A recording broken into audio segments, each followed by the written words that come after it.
We'll record our practice part too, so that'll be good. There we go. Okay. Your filing status must be single, head of household, qualifying widower, or married filing joint.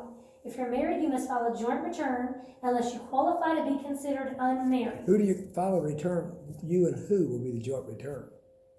Your child? Yeah, this is talking about to be considered for the child a dependent credit. Okay. Yeah, this is talking about the spouse. Okay? Because remember, you can't do it if you're filing separate, but you also could be considered unmarried if you weren't with your spouse those last 6 months. The last 6 months. Last 6 months, you could be considered unmarried, but only if there's a child involved. Okay? Okay. Your mother that you take care of does not file you to be unmarried. That has nothing to do with the marriage relationship. Only a child that you took care of, that you're taking care of, spouse or whoever has gone away for those last 6 months, you can be considered unmarried. That used to be a question on the test because it was, oh, you take care of your mother. It was worded something like, your spouses have been gone for 6 months. You take care of your mother. You can file unmarried. No, has to be a child you're taking care of. Okay? Cannot be a parent or anyone else. Has to be a child. That's why it says child and dependent credit. Yep. We already talked about that. I mean, they're like really on that. I'm telling you, they love this credit.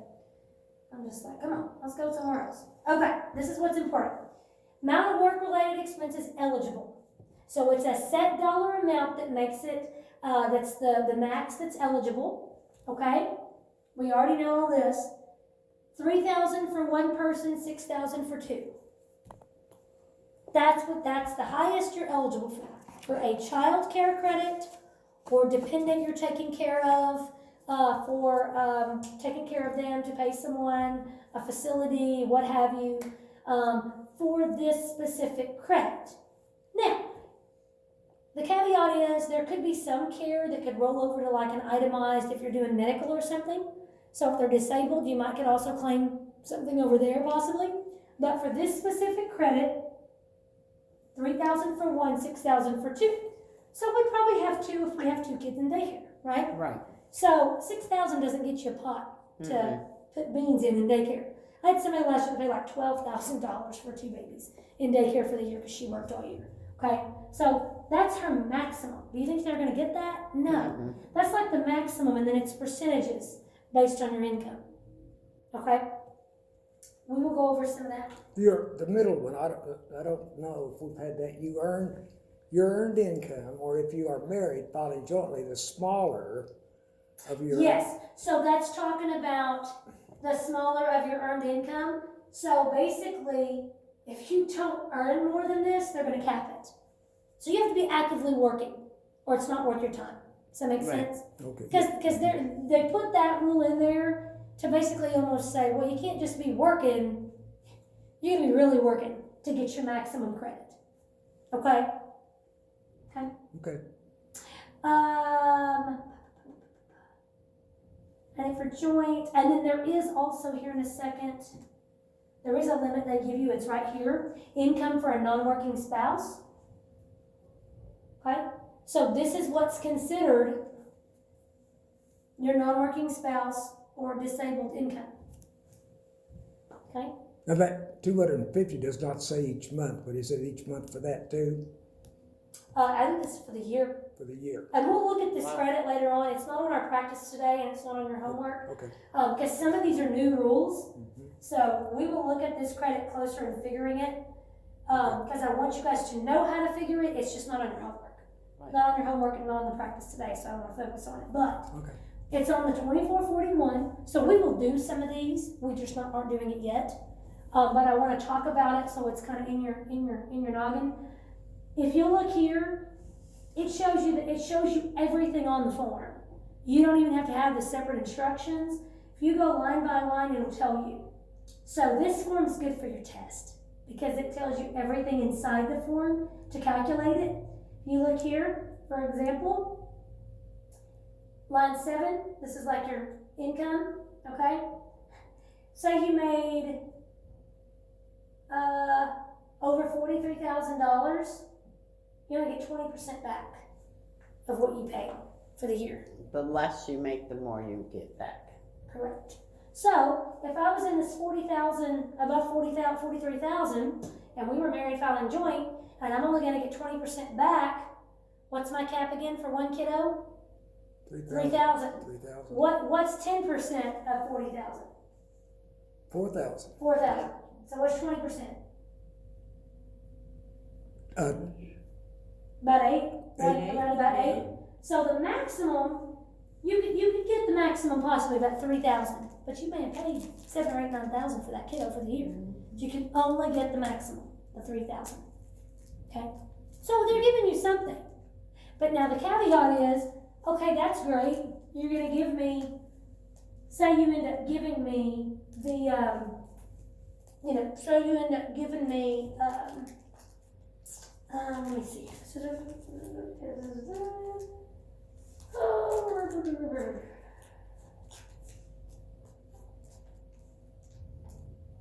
See what they looked about this one. Because this is one of the examples, one of the simple kids I can show you. 20, system management, so let's say, so this one is one of those non-refundables. It can only take you back to 0. So let's say you put in all your stuff and your highest you could get that you qualify for that 3,000. But let's say your tax liability is only 2,200. You're only going back to 2,200. Right. And see, this isn't refundable. Well, let's say you get some of these other child credits. Will you even use this? No. Because there's already other child credits you're going to get that are non-refundable. We hadn't covered them yet, but they're going to be in here. So you could have lots of them, right? If you have more than one kiddo, you could have $8,000 to $10,000 worth. You could qualify for $8,000 to $10,000 worth of child credits in some form or fashion. Now this is one time when I'm saying thank God for computers, because that'll figure all that for you, right? Yes. You will not figure anything by hand. The only thing you'll figure by hand is what we're going to charge somebody. Oh. And that will drive you nuts.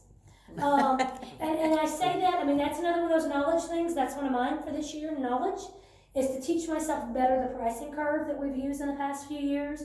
We always end up giving a lot of discounts. It's tough because we're a smaller market than Fayetteville, so everything's cheaper out here. So then I have to do 2 pricing charts. Right. And in the past, anyway, our pricing charts started over every year. So it's really hard to gauge. You even have different clients at different times of the year. And then with more things we offer, like early season, get that loan product, it's more expensive for us to offer that. So those are more expensive returns. If they're getting EIC, when we do those returns, you'll learn there's more things we fill out. There's more in the return, it's more expensive. So the gradient on what we charge one person versus someone else is kind of like the difference in going to Dillard's and going to Walmart. Mm-hmm. You know, if it's a Dillard size return, and it's not necessarily the refund, but just what's in it, we have to charge a certain amount, to make money. Right. If it's a Walmart size return, it's one W-2, one person, there's nothing in it, well, we kind of have to, we can't give away to everybody. Right. Because if we tried to charge $50 to everybody, it'd just be make me, any y'all money. wouldn't be here. Okay? So I You're would gonna be say, overworked. that's right. I would say that's one of the hardest new things for preparers. It's not this, because eventually when you get the computer, this works itself out. It's closing the sale and turning your hat into a salesperson and knowing, I love you, I know you got bills, I know you got this and this, but we do too. I gotta work, my boss has gotta feed her kids, The biggest thing we cope with out here is the mom and pops, because they don't have to pay for a franchise fee. They don't have to pay to train 10 people. They may have 2 or 3 that work for them every year. So they don't have to do this right now. They do a little bit of, uptake training and they're good to go. A little bit of training at the end of the year to kind of get up on the new stuff and they're good to go, right? So I have to pay for all that, and so, it's just different. So we have to charge more. They don't offer a loan product for the most part, right? And so, so it shows. Our prices are more expensive. You go to any H&R Block, Jackson Hewitt, Liberty, any of the main top 5 to 8 that are doing loans and doing those things, they charge more. Okay? What brought me to Liberty 3 years ago was I was, hospital or clinic or somewhere. Mm-hmm. There was a $50 $50, The cash, was it the upfront Yeah. cash and flash? yeah, Yeah. off the price. Right, you had $50 off. Certificate, Yeah. I think. Yeah. That's what brought me to Liberty. Yep. I used to have mine done at Liberty up north in Really? Minnesota. I think we've talked about that before. Probably one of the first years you came, we talked about it. And then I came back and, Yeah. you know, we used to itemize everything. Yes. And I you're remember. like, forget it. We're Yes. not doing it. I'm like, And I think okay. Rita came because we visited you at the post office, didn't we? Yeah, you were, Yeah. you were sit up there and walk Yeah. around him out. Yeah, at JBU. Yeah. And just being nosy as usual, like Yeah. when we're talking. So that goes back to that report and returns and doing outreach and being in the community. We've pretty much done not very much of that last year or two. Because last summer I was on maternity leave, and this summer we've done some, but we did a lot of knowledge stuff. I took my employee to a couple of trainings, we went to convention, we did some summer events, and since I'm having a really big tax school, what's happened in the past when we've had good tax trainings is the marketing and the rapport kind of goes down because I'm so focused on Yep. The putting it to training. you guys. Because in the past, I did all the marketing.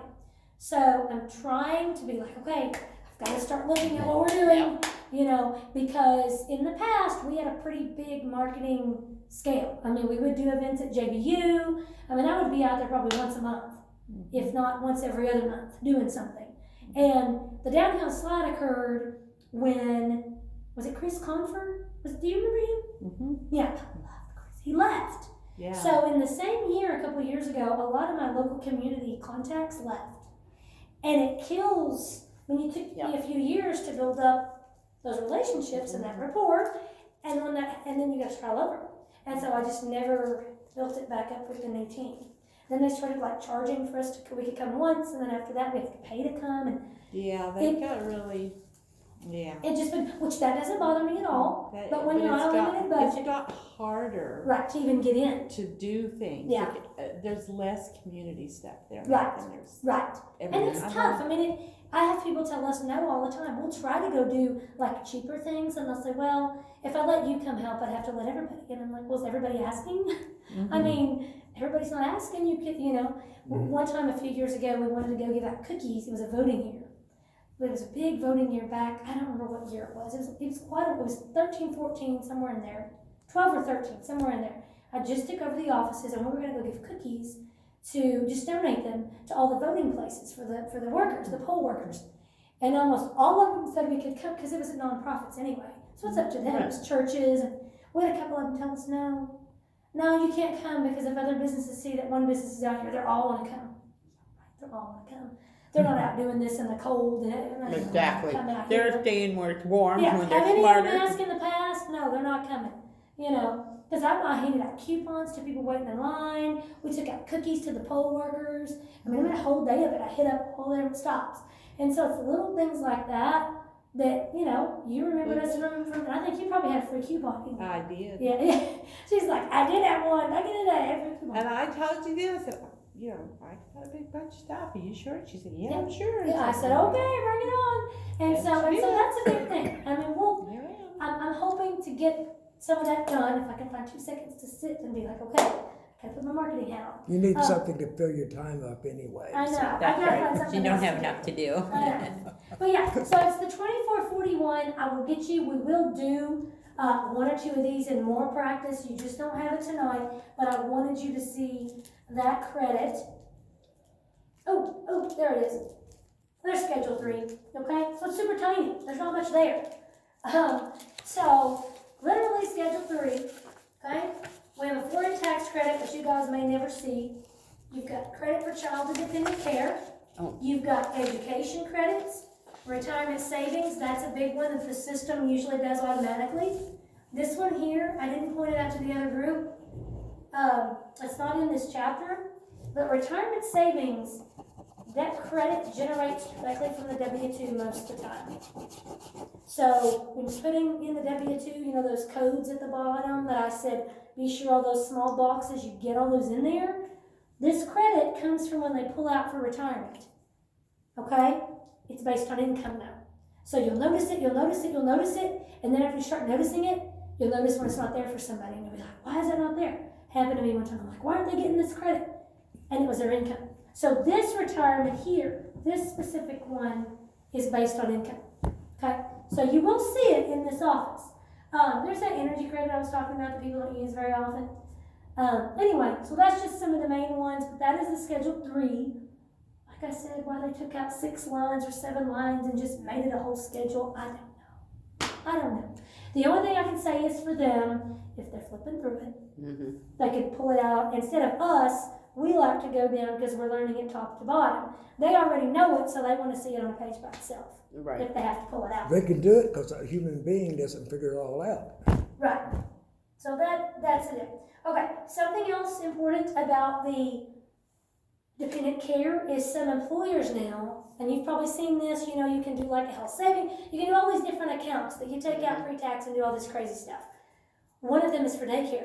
So some bigger employers will let you do a bucket to put into tax deferred or what have you for daycare expenses. So that can be one of those at the bottom that's coded, can be for daycare. So what do you think is going to happen? They've got that on their W-2. They put their kids in daycare. We got to reconcile it. Okay? So if you have somebody that put away, say, $3,000 to pay for daycare and they only spent $2,000, what happens with that other $1,000? Gotta pay taxes. Got to pay taxes on it. Because they didn't spend that on daycare. They did whatever they did with it. Right? So it has to be reconciled. So that's another important thing to remember. I don't see as many of those, but it is a possibility. Another thing is we have a gym over here. And so I don't know if y'all have seen it since you've been coming. They're open really weird times, mostly after 5. Years ago, we had a small restaurant over here that played live music. So we've had everything next door throughout the last few years. That just shows you that range again, the percentages. This is on the form. We will go through this in a practice at some point. Okay, what happens if they refuse? If someone wants to claim them and the person refuses to give them that information? And they can't use it. Then you can't use it, right? And then we have to say, hey, you need to go tell that person if they're running a legitimate business or they're claiming this. You know, we can print out the IRS rule. You know, say it's someone legitimate in business or somebody that's got something going on the side. All we really could do is say, hey, go give this to your friend or this, and tell them they're supposed to claim that income. You know, that's all we can do. You know, I mean, that's really all we can do. Okay. Child tax, so I'm going to touch on these. This one will be in your homework. Okay, so pay attention to this one. Yet again, your homework, you're going to have the answers, so it'll help you. You'll kind of learn it as you're reviewing it on your homework, because we are going to do one together, but it doesn't have this in it. Okay? This changed last year. The new tax law changes with the, I know it's like TCJA, whatever it was. It was the Trump tax cut, so if you want to call it that, that's fine. This went up. So if you had children, you got more back. That was a given. You automatically did. So this used to only be $1,000 per child. It doubled per child. So think about this. What do you think that means in general then if your child tax credit doubled and the main part of it is non-refundable? What does that mean for those that might have been over the limit last year to use this credit? Have to pay. Okay? They may have had higher taxes. But now they're doubling this. So if you had 3 kids before, because this is non-refundable, before you only had that $3,000 if you had 3 kids. Now you're going to get $6,000. Right? So what does that mean if you withheld a lot on your W-2, but now instead of $3,000 to go towards your taxes, you got $6,000? That means you're going to get everything back you paid in on your W-2. Because you've got more of this to go against your taxes. You're not going to use as much of that W-2 withholding to go towards your taxes for the year, right? Right. So people that already had those W-4s done, if they were holding out a bunch, they probably got a big refund. They were loving it, you know. And so it did help a lot of people, and I'm going to love it this year because this is our first year we won't have held out a lot. And thankfully we're going to get 2 per kid, and we took out some 401k. So at least on our regular part, that's going to cover us.